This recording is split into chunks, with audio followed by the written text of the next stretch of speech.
విజయప్రసాద్ రెడ్డి ఏదో 2 మందిరాలు కడుతుండంట, అది పూర్తి కాలేదంట. సరే ఆయన సత్యం చెప్పడానికంట. సరే ఫస్ట్ అయితే ఆయన ఏం చెప్తాడో చూడు ఒకసారి, తర్వాత నేను చెప్తా. ఆయన అంటాడు కదా, నువ్వు వీడియోలో స్కానర్ కోడ్ ఎందుకు పెట్టావు అని అడుగుతున్నాడు. అరే బాబు, నేను ఆ స్కానర్ కోడ్ పెట్టుకుని నువ్వు నాకు డబ్బులు వేస్తావా చేస్తావా అని కూర్చున్నానా? లేకపోతే నువ్వు నాకు డబ్బులు ఇస్తే నేను నా సొంతానికి వాడుకున్నట్టుగా ఎక్కడైనా రుజువు చూపించగలవా? ప్రతి రూపాయి దేవుని పరిచర్యకు వాడుతున్నాం. రాజమండ్రిలో ఇంకా మందిర నిర్మాణం పూర్తవలేదు, మండపేటలో మందిర నిర్మాణం పూర్తవలేదు. మేము నిర్మాణం పూర్తి చేసిన తర్వాత చీప్ ట్రిక్లు చేయం, ఇదే దేవుని సత్యాన్ని ప్రకటిస్తాం. చాలు విజయప్రసాద్ రెడ్డి ఏంటంట స్కానర్లు పెట్టుకుని ఏంటంట. సరే ఆయన ఓడు అడిగిందంట, అయితే చెప్తుండంట పైసలతోని అన్ని దేవుని సేవకు వాడుతానంట. రాజమండ్రిలో ఒక మందిరం కడుతున్నామంట, ఇక్కడ ఏదో మందిరం చూద్దాము. సర్పసంతలలో ఈ పాస్టర్లు అందరు నమ్ముతున్నారు కదా, ఈరోజు మీకు చూపిస్తాను చూడు. మీకు ఎన్ని చూపించినా వేస్ట్ కానీ సరే చూడుండ్రి. నీతి తప్పి కడుతున్నారా మీరు అందరు మందిరాలు ఇవన్నీ. సరే చూపిస్తాను రా. మత్తయి సువార్త 6వ అధ్యాయము 24వ వచనం చదువుతున్నా, చూసుకోరి. మీరు నీతి తప్పనే కదా చర్చిలు కడతారు. నీతి తప్పకపోతే ఎట్లా చర్చిలు కడతారు మీరు? ఏసు ఎన్ని చర్చిలు కట్టారు? అపోస్తులు ఎన్ని కట్టారు నాకు చెప్పు. నేనెన్ని కట్టినా చెప్పు. మత్తయి సువార్త 6వ అధ్యాయము 24వ వచనము యేసుప్రభు చెప్తుండు, ఎవడును ఇద్దరు యజమానులకు దాసుడుగా ఉండనేనట. ఎవడు కూడా ఇద్దరు యజమానులకు దాసుడు ఉండనంట. ఒకడు ఇద్దరికి ఉన్నాడు, ఒకళ్ళు వద్దు ఒకళ్ళు కావాలనుకుంటాడంట.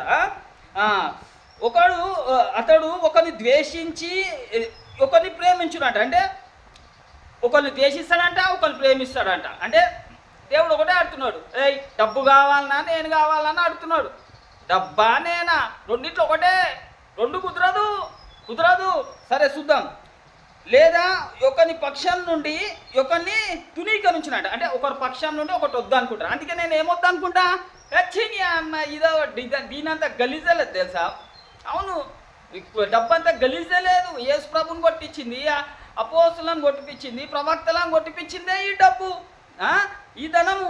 అందుకే నాకు చాక్సు అంట ఏంటంట అని చెప్పి ఇప్పుడు ఏం చెప్తున్నంటే, మీరు దేవుని సిరికిని దాసులుగా ఉండనేరంటే ఏమంటుండు, మీరు దేవుని దాసులు ఉండనేరాడని చెప్తుండు. ఎందుకు ఇది చెప్పకముందు ఏం చెప్పిండు తెలుసా? 19వ వచనంలో భూమి మీద మీ కొరకు ధనము కూర్చుకొనొద్దని చెప్పిండు. కూర్చుకొనొద్దని చెప్పి ఏం చెప్పిండు యేసుప్రభు? డబ్బు కావాలన్నా నేను భూమి మీద ధనము కూర్చుకోవద్దు అని చెప్పి, మీరు దేవుని దాసులు అయితే ఏమొద్దనుకుంటారు? డబ్బు వద్దనుకొని కూర్చుకున్నారు. ఇప్పుడు మీరు మందిరాలు కడుతుర్రంటే డబ్బు కూర్చుకుంటేనే కదా, భూమి మీద ధనం సమకూర్చుకుంటేనే కదా మీరు మందిరాలు కట్టగలుగుతున్నారు. అదే భూమి మీద డబ్బులు సమకూర్చుకోకపోతే మీరు మందిరం ఎట్లా కట్టగలుగుతారని అడుగుతున్నా. ఎవరికే కానీ, విజయప్రసాద్ రెడ్డికే కానీ, సతీష్ కుమార్కే కానీ ఎట్లా కట్టాలి? ఇప్పుడు నా అకౌంట్లో 13 పైసలు ఉన్నాయి, నేను ఎట్లా మందిరం కట్టగలుగుతా? అంటే మీరు నీతి తప్పిర్రా లేనా? పోని మీరు మందిరం కట్టుకుంటే, మీరు కట్టుకున్న మందిరాలు చేసి యేసుప్రభు శబ ఇట్లా సపోర్ట్లు కొడతాడు అనుకుంటారా? మీలాంటి మందిరాలను చూసి అందమైన మందిరాలు అంట, సూపర్ మందిరం అంట. ఎక్కడైనా అంటారు కదా, ఏదేదో ఆ మందిరం మంచిది, అందంగా ఉంటుంది, ఇట్లుంటుంది అట్లుంటుంది, సతీష్ కుమార్ ఎంత అందంగా కట్టిండు, ఆ చర్చి ఎంత బాగుంది అంటారు కదా. అట్లాంటి మీరు అంటారు యేసుప్రభు దృష్టిలో ఏం తెలుసా?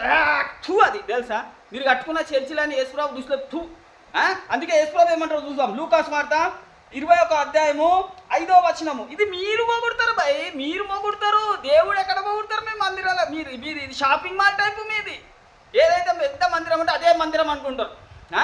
ఎవడైతే బాగా పైసగాలు ఉన్నాడో వాడే పాస్టర్ అని మీరు అనుకుంటారా? దేవుని దృష్టిలో కాదు, జ్ఞానం కావాలి. అందుకే నేను పైన ఉన్న ధనం సంపాదించుకున్నా. రైట్. 21వ అధ్యాయం లూకాసు వార్త 21:5వ వచనం చదువుతున్నా. కొందరు ఇది అందమైన రాళ్లతో, కొందరు మీలాంటి లోకం మాట్లాడుతున్న మాట ఎంతమంది ఇట్లా మాట్లాడుకుంటారు? కొందరు ఇది అందమైన రాళ్లతోని అర్పితములతోను శృంగారింపబడి ఉన్నదని దేవాలయమును గూర్చి మాట్లాడుచుండగా అంటే ఇప్పుడు మాట్లాడతారు నా ముందు కూడా. అదేదో మేరీ మాతయ్య కూడా ఏదో కానీ ఎల్లెంకో ఏదో ఏదో అంటారు కదా, ఒళ్ళంకో ఎల్లంకో ఏదేదో చెప్తుంటారు కదా, ఆడ ఈడ అబ్బా ఇంత అందంగా కట్టిర్రు.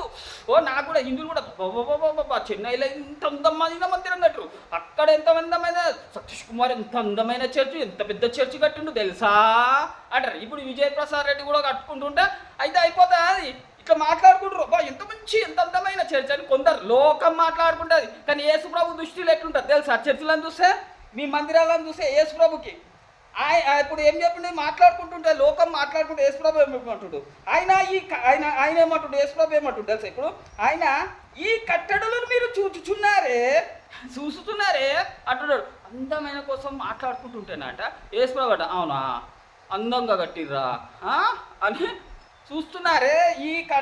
ఆయన ఏమంటున్నాడు, ఈ కట్టడలు మీరు చూస్తున్నారు కదా, వీటిలో రాతి మీద రాయి ఉండకుండా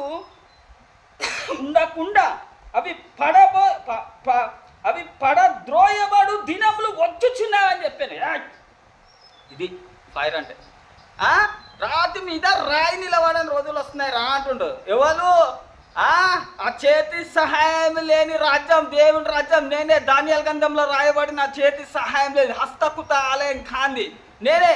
ప్రకటన గ్రంథం 5వ అధ్యాయంలో ఆయన రాజ్యము కొత్త పాట పాడతారు. ఎవరు? ప్రకటన గ్రంథం 14వ అధ్యాయం నేనే. ఆయన యేసుప్రభు అంట మమ్మల్ని తీసి కొడతాడంట, చేతి సహాయం లేని రాయి, ఆ రాజ్యము దేవుని రాజ్యం మేమే. మమ్మల్ని కొడతానంట, చేతి సహాయంతో కట్టిన మరి మందిరాలన్నీ కూలిపోతాయంట. అది ఇంకొన్ని రోజులు మహాపవర్తో దిగబోతున్న సర్ప సంతానాలారా నన్నే తిడతారు. చూపిస్తాను ఆ పవర్ అంటే ఏందో రెడీగా ఉండురు.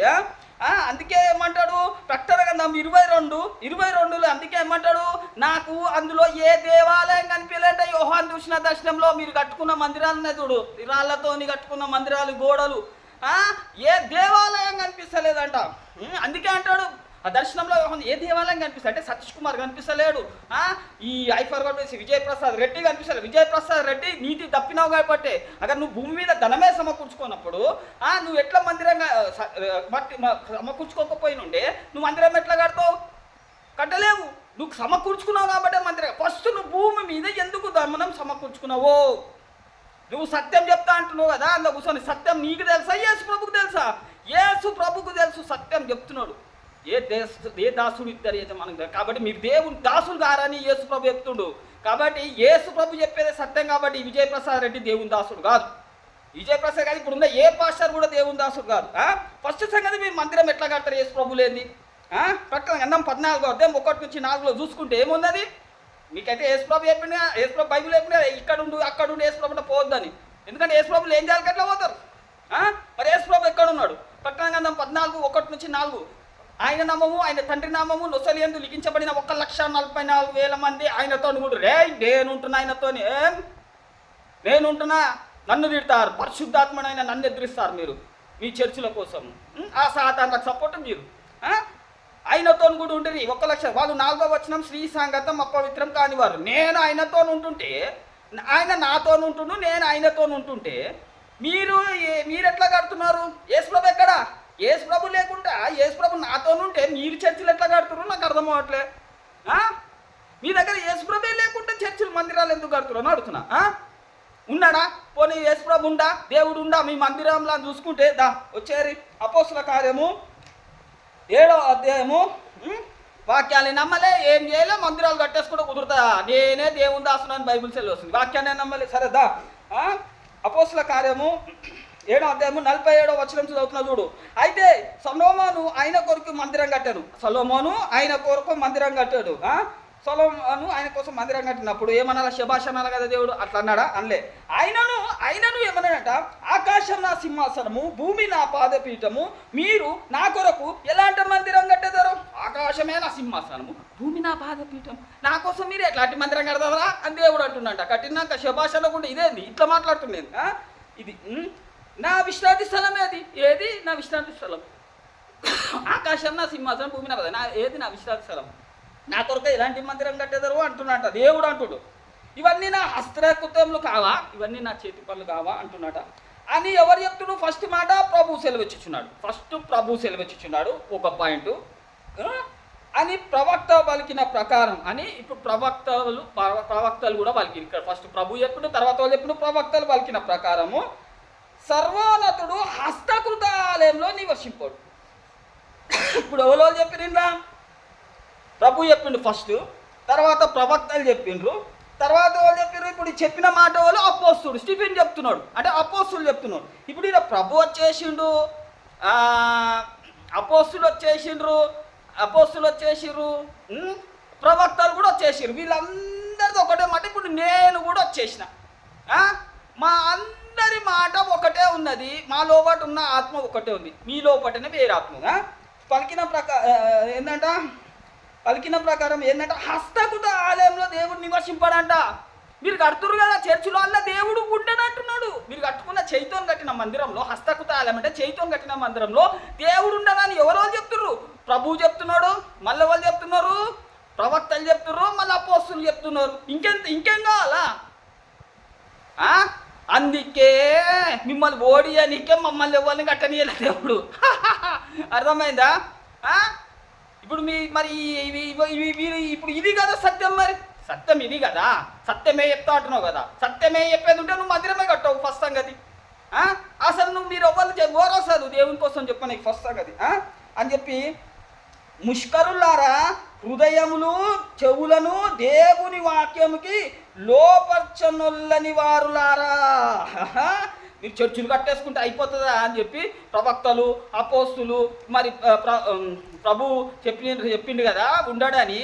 హృదయము చెవులు లోవర్చకుండా మీరు ఎట్లా మందిరాలు కడుతుర్రా అని అడుగుతుండ్రు. ఈడ అపోస్తుడు అడుగుతున్నాడు, ముష్కరులారా, హృదయము చెవులను దేవుని వాక్యంకి లోబర్చుకుని వాళ్ళారా, మీ పితరులు ఎల్లప్పుడూ పరిశుద్ధాత్మను ఎదురించుచున్నారంట. మరి ఎవరా పరిశుద్ధాత్ముడు అంటే యోహాను సువార్త 14వ అధ్యాయం 25 నుంచి 26 వరకు చూసుకుంటే, ఇప్పుడు పరిశుద్ధాత్మ ఏం చెప్తున్నాడు? యేసు ప్రభు, నేను మీ యుద్ధ ఉండగానే ఈ మాటలు చెప్పుచున్నాను, ఆదరణకర్త అనగా తండ్రి నా నామంలో పంపబో పరిశుద్ధాత్మ. ఆయన నామంలో వచ్చిన వారు పరిశుద్ధాత్మ మీరు ఎదురుస్తురా లేదా నన్ను ఇప్పుడు ఉన్నట్టు చెప్పినందుకు.